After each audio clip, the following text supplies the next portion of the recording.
You look at lovely Keira Knightley, very pretty, and you think, what a great advantage being an actress if you are as lovely as you are.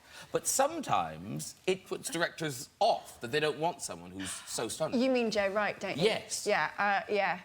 Yeah, Joe Wright, who I've worked with 3 times on Pride and Prejudice and Atonement and Anna Karenina, didn't originally want me for Pride and Prejudice because he said I was too pretty. And then he met me and said, "Oh, no, you're fine."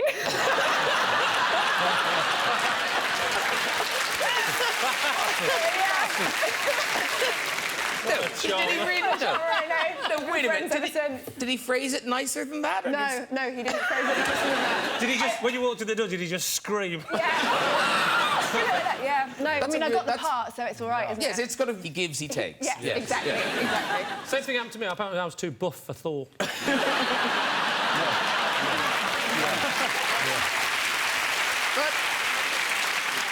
But Keira Knightley, Joe Wright, rude to you, but you Oscar nominated for Pride and Prejudice. Congratulations. Yeah, Yes. Now, is it true that on that film, and this is an odd thing to talk to someone about, but that he banned pouting? Yeah. No, but do you know you pout? No, well, yeah. No, Did you ban pouting? No, I didn't see. No, I've got it out now. It's stopped, hasn't it? Well, there's no pout to ban as far as I'm concerned. Okay, there you go. Yeah. Yeah, no, I had a little moment. Well, I never liked I didn't like my smile. Lots of people had said I had a crap smile, so any time I had a picture taken, like, I'd always be, you know, bit like that. And then suddenly there'd be a film camera, and I thought, God, I'll just keep like that. It's really good for an actress. And Joe was like, "No, you're not allowed to. No, you've got to stop the pout." So I wasn't allowed to pout. Then we started doing Chanel adverts, and then all of a sudden he's like, "You know that pout that I banned? Can we just have it back as much as possible?" Like, yeah, okay, but yeah, so yeah. Tried to get it out. There is actually one shot in the film that was done by the second unit director in Pride and Prejudice where the pout is there, and every time he watched it, he's still like, "You've got one pout." I want to see the pout now. You know, it's a bit of... Oh, it's good. It's a big pout. That's a big pout, yeah. No, but it's good, because it's a very female thing. Men... I don't think men can pout in the same way. I think you could pout. No, I've got huge lips. You've got a good lip to pout. Yeah. You are a bit of a permanent pouter, if I'm going to be honest. I think it's their natural... Yeah, see? I love that. It's like a Marilyn Monroe pout. That's lovely. It does look like you're about to advertise Churchill's car insurance. Oh, yes. Can you pout? Can you pout? Can I pout? Yeah. Go on, try. Ooh.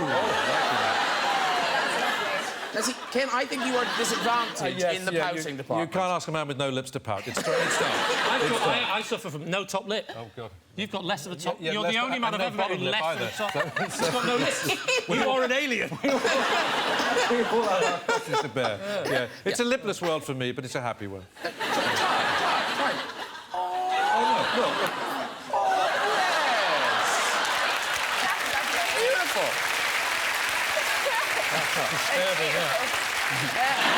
Right, Kerry Mulligan. I love what's happened to you. It's just fabulous. Every now and again, it happens to someone where no one knew you. Suddenly, you're nominated for Oscars. You are the it girl. You're the hottest actress on planet Earth right now. So, are you sort of comfortable with all this yet? No, I feel like I've won an audience award to sit next to these two. So no, not at all. It's very strange.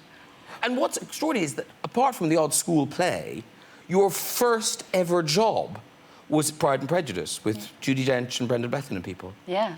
Oh, there I am. Oh, ooh. Yeah. Yeah. Better now. I feel success has changed you. For the best, I feel. Yes. Yeah, it was my first job. I giggled a lot. I didn't do an awful lot. But... And now you've got, I mean, so many people wanted this role, but you are playing Daisy Buchanan in The Great Gatsby opposite Leonardo DiCaprio. Yes. Is it a bit the Johnny Depp thing? Because you were a Leo fan, or are a Leo fan, I presume. Yeah, I mean, I grew up watching everything he'd ever done. It's difficult. I have to hide my inner fan when I'm around him. I mean, it's terrible. He claims to not be able to dance when we're doing a dancing scene, and I have to hide the fact that I know that he can dance, because I've seen him dance in Titanic. And I want to make him tap dance, but I don't. I kind of suppress it. I'm like, oh, yeah, you're a crap dancer. And I sort of sit there, but he's amazing. It'd be great if they wrote that into the dialogue. That'd be a really funny scene in the film if you were to say to the Great Gatsby, "Yeah, but I saw you dance in Titanic." haven't had anyone shout that out to you, but when you were in that play, I've forgotten the name of it, with Dame Judi Dench. Oh, Madame de Sade, yes, that brought a lot of unusual people. Well, you can call a play after the Marquis de Sade, you'll get a few people who think it's something else. Didn't you get a letter? Oh, that letter, yes, I got a letter, yes, I did get a letter. Did it say me? More or It less. was much longer than that. It was much longer than that, but it might have been the intention. Underneath it. Yes, I got a letter after an interview I'd done, and this man was very, very certain that whoever I was with I was not meant to be with, and he was the man for me. And I mentioned this to my fellow castmates, and Judy said, "Oh, Rossi," she said, "you have to go for dinner with him." And I said, "Do I?" I said, "Well, we don't know anything about him." She said, "Well, let's look him up on the internet." So we looked him up, and I can't remember what we found. I think we found out that he made kitchens. And she said, "Oh, Rossi," she said, "kitchens." I think she saw my whole future. Anyway, so I did go for dinner with him. You did? Wow. Yes, because Judy Dench tells you to go for dinner with someone, you go. I love the noise the audience made. You The agree audience was with like, me? it's possible. We can go for dinner with Rosamund Pike. If Judy Dench told you to do something, you'd do it, wouldn't you? Yes. Yes. And how was the dinner? It was lovely. I mean, we weren't together for very long. Did you get a kitchen out of it? Just an hour and a half. But, you know, it was, yes, no, That's very brave and amazing. He did begin the conversation, actually, by saying, "You probably..." I said, "We looked you up on the internet, me and Judy." He said, "You probably got the story about the body washed up in..." I'm not joking. I'm not joking. He said, "You probably got the story about the body washed up at my house by the beach." I said, "No." I didn't come across that one, actually. Never bring that up on a date again. I'm not the one. He said it wasn't anything to do with me. Yes. Did he make kitchens? I think we might have got the wrong guy, which it can easily happen with certain things. I think the kitchen guy might have been somebody else. So you didn't even know what he'd look like? You didn't know what he was going to look like? It was a completely blind date? Yes, yeah. Well, And that's what very did bold. he look like? He looked not unlike you.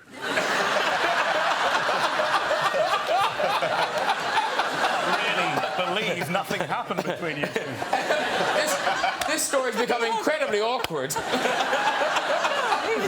He had That would be hilarious if it similar was hair.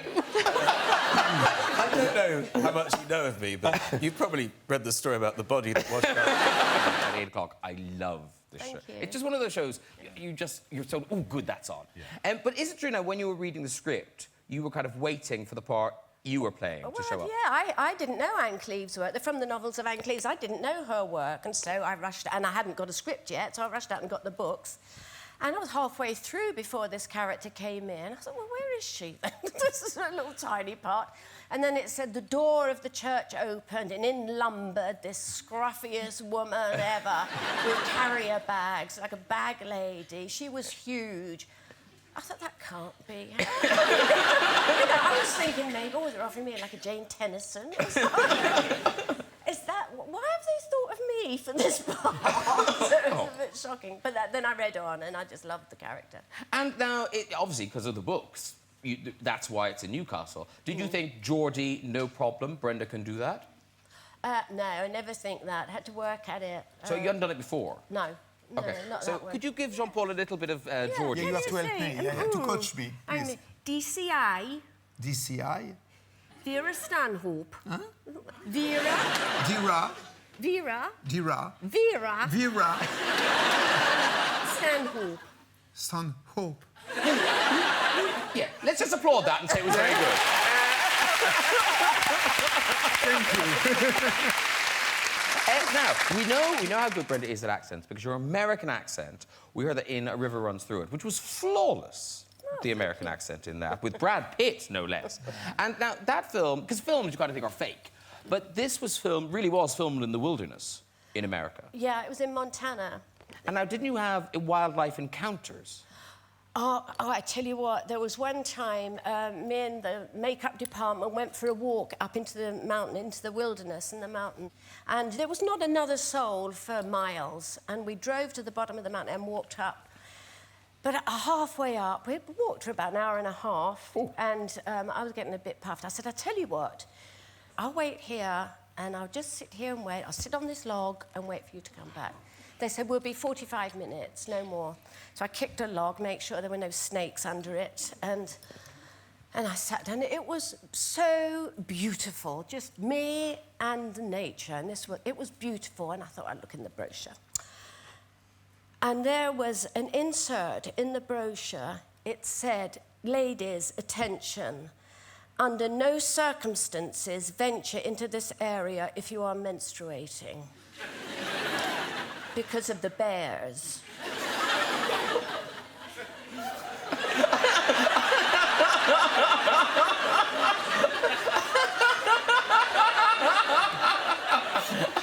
Oh, that was the longest 45 minutes. I thought they would come back and find my T-shirt. I was so scared. But no bears. Oh, no, there were loads of bears. But they weren't attracted to you. They're attracted to... No, I get it. Yeah. Yes, no, I understood the brochure, Brenda.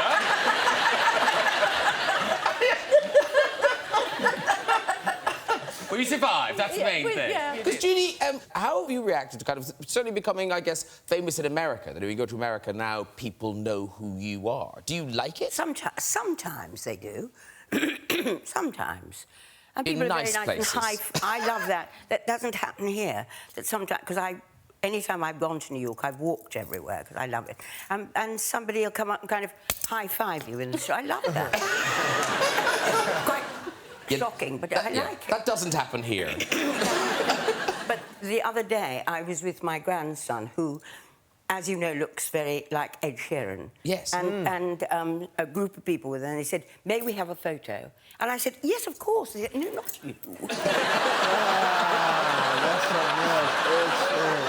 Because actually, there's that weird connection with you and Ed Sheeran. Ed Sheeran slept on my couch for 6 weeks before he was famous. But how does that happen? Ed Sheeran, I was doing a radio show in L.A. and it was a satellite show, and he knew that we do music, so he comes to my radio show. Hello, James, just trying to get my music. You know, we'd love to hear my music, whatever. I was like, well, sure, whatever, let me hear it. So he lets me hear his music. Comes to my crib, and now I got the bigger crib, and the studio is incredibly nice because of the Kanye song.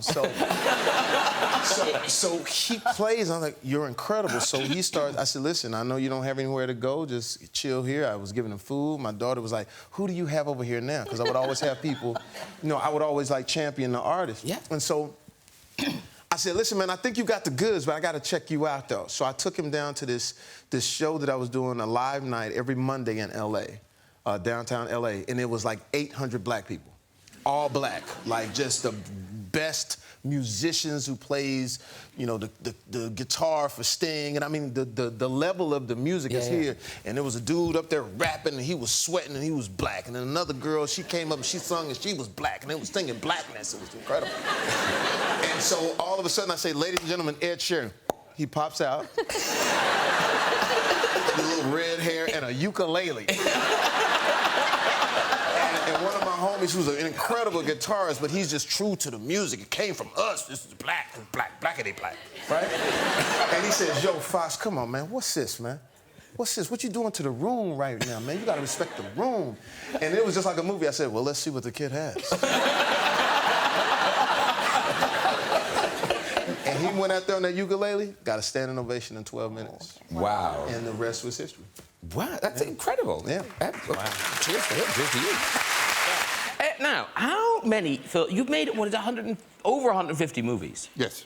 And given the amount of movies you've done and all the awards you've won, it's extraordinary. Only this year, 2011, you're going to be getting your star in the Hollywood Walk of Fame. Yeah, but I don't have to wear purple pants and put my hand in.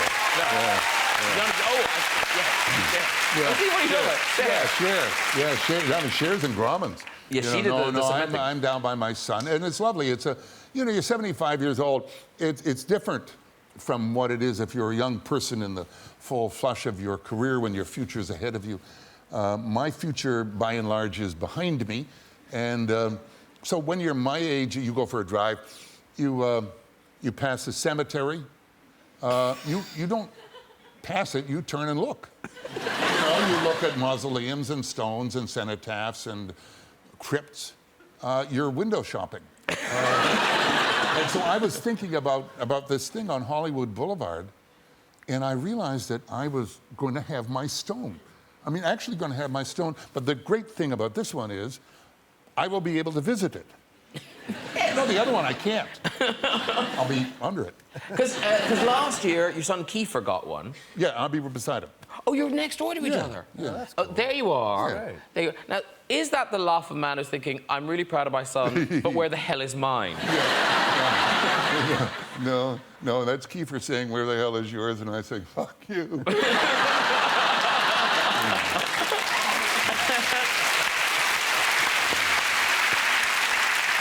The other thing I love is that, like, lots of actors, they kind of moan about the transitory lifestyle, having to live in hotels and da-da. But presumably you quite like it, because you grew up in hotels. I did. My dad's here. I can't see him, though, but my dad's here. He was a very hotel quiet manager. now. Dad? There he is! Yay, Dad! Woo! My dad was a hotel manager, so we grew up in hotels. Is it a nice life? Because presumably you don't have to clean up or anything. Yeah, it's very nice. I mean, I didn't know anything else when I was... Did you ever have, like, an argument with your parents where they go, you treat this house like a hotel?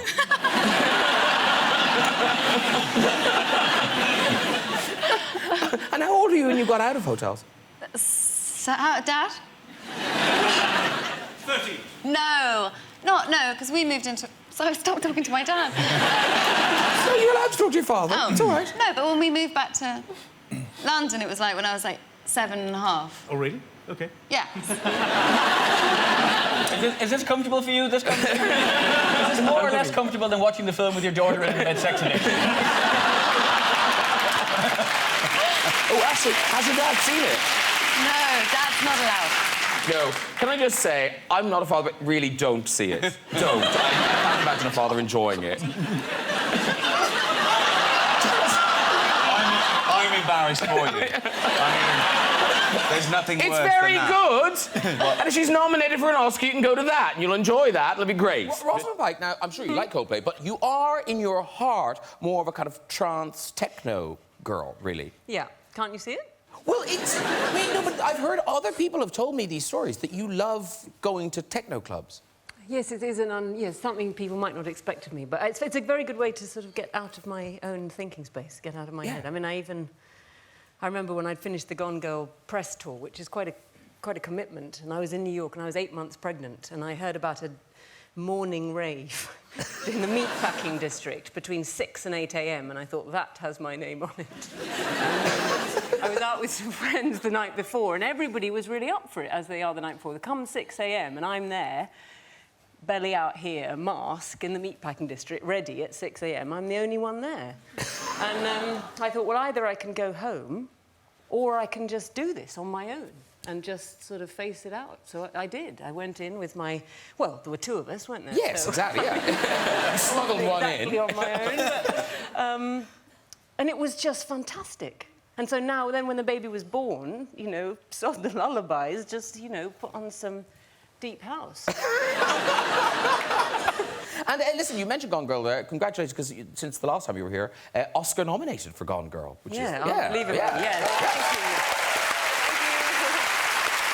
But Ciara, because Ken's directing this, if you're in a scene with him, how odd is that? It's quite weird, especially because he's the baddie and he's sort of a psychotic baddie in it. So we've got one scene where, are you trying to kill me? I'm not quite sure what you're trying to do, but he's being very horrible to me. He's being psychotic, and we're in the back of a truck, and I'm sort of tied up like that, and he's screaming at me, and you'd be screaming at me in this kind of Russian accent, and then all of a sudden we'd be like, OK, and cut, and that was lovely, thank you so much. OK.